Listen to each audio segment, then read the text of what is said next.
Assalamualaikum warahmatullahi wabarakatuh. Ketemu lagi bersama saya Hamidah di channel Umi Hafizan. Oke, pada video pembelajaran hari ini saya akan membahas tentang fungsi bimbingan dan konseling. Pelayanan bimbingan dan konseling khususnya di sekolah memiliki beberapa fungsi.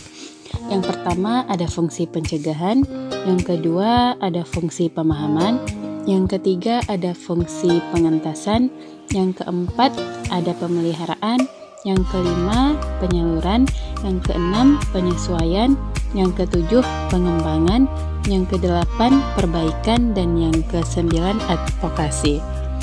Oke, pertama saya akan membahas tentang fungsi pencegahan. Maksud dari fungsi pencegahan ini ialah untuk mencegah timbulnya masalah pada diri siswa, sehingga mereka terhindar dari berbagai masalah yang dapat menghambat perkembangan siswa, seperti kesulitan belajar, kekurangan informasi, masalah sosial, dan lain sebagainya. Yang kedua ada fungsi pemahaman. Melalui fungsi ini, pelayanan bimbingan dan konseling dilaksanakan dalam rangka memberikan pemahaman tentang diri klien, pemahaman tentang masalah klien, pemahaman tentang lingkungan klien, dan sebagainya. Yang ketiga, ada fungsi pengentasan. Masalah yang dialami siswa juga merupakan suatu keadaan yang tidak disukainya. Oleh sebab itu, kita harus dientas atau diangkat dari keadaan yang tidak disukainya. Upaya yang dilakukan konselor untuk mengatasi permasalahan melalui pelayanan bimbingan dan konseling pada hakikatnya merupakan upaya pengentasan. Baik, yang keempat ada fungsi pemeliharaan.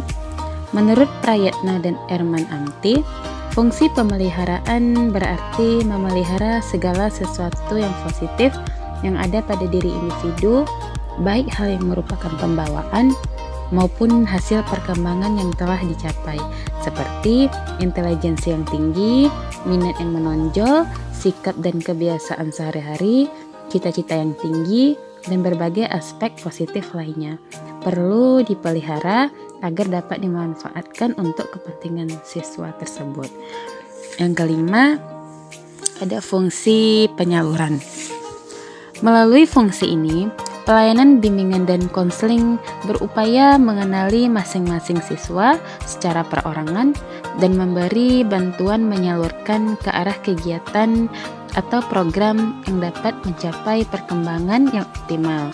Bentuk kegiatan bimbingan konseling yang berkaitan dengan fungsi ini yaitu pemilihan sekolah lanjut, memperoleh jurusan yang tepat, menyusun program belajar, perkembangan bakat dan minat, serta perencanaan karir.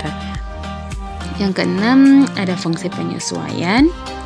Melalui fungsi ini, pelayanan bimbingan dan konseling membantu terciptanya penyesuaian antara siswa dengan lingkungannya, terutama lingkungan sekolah bagi para siswa.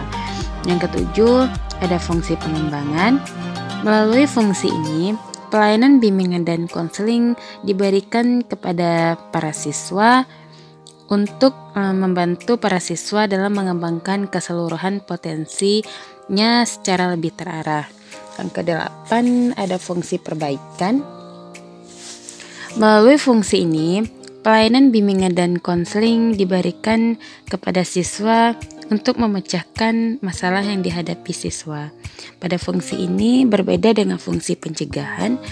Pada fungsi ini, siswa yang memiliki masalah yang diberikan bantuan sehingga masalah yang dialaminya tidak terjadi lagi di masa yang akan mendatang.